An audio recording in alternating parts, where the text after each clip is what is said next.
2 বছর বন্ধ থাকার পর হঠাৎ করেই খুলে গেল মালয়েশিয়া শ্রমবাজার। কিন্তু এবার আছে সবচেয়ে বড় পরিবর্তন, যা না জানলেই পড়তে পারেন আপনি বিপদে। ভাই, মালয়েশিয়ার বিষয়ে এখন খুলছে ঠিকই, কিন্তু সবাই যেতে পারবে না। কারণটা কি আপনি জানেন? এই একটা ভুল যদি আপনি করে থাকেন তাহলে লক্ষ লক্ষ টাকা আপনার লস গেল। 90% মানুষ যে ভুলটা করে থাকে মালয়েশিয়া যেতে, আজ আমি আপনাকে খোলাখুলিভাবে সেই ভুলটা সম্পর্কে ধারণা দিব। মালয়েশিয়া যেতে চান, আগে এই 3টা কথা না জানলে আপনি একদমই যাওয়ার চিন্তা ভাবনাই করবেন না।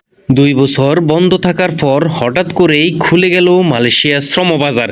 কিন্তু এবার আছে অনেক বড় পরিবর্তন, যেটা না জানলেই আপনি পড়তে পারেন অনেক বড় বিপদে।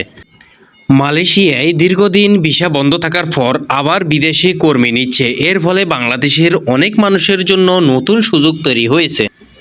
কিন্তু আগের মতো সহজ না। এখন নিয়োগ প্রক্রিয়া এসেছে নতুন নিয়ম। দালালের মাধ্যমে বা এজেন্সির মাধ্যমে গেলে ঝুঁকি বেশি, সরকারিভাবে যাওয়ার উপর বেশি গুরুত্ব দেওয়া হচ্ছে।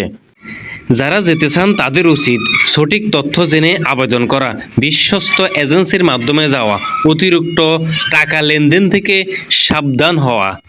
সতর্কতা, অনেকে এই সুযোগে প্রতারণা শুরু করতে পারে, তাই কোনো প্রলোভন না পড়ে যাচাই বাছাই করে সিদ্ধান্ত নেওয়াই সবচেয়ে বুদ্ধিমানের কাজ। আপনি কি মালয়েশিয়া যেতে চান? নিচে কমেন্ট করে জানান, আমি আপনাকে সঠিক গাইডলাইন দেব ইনশাল্লাহ।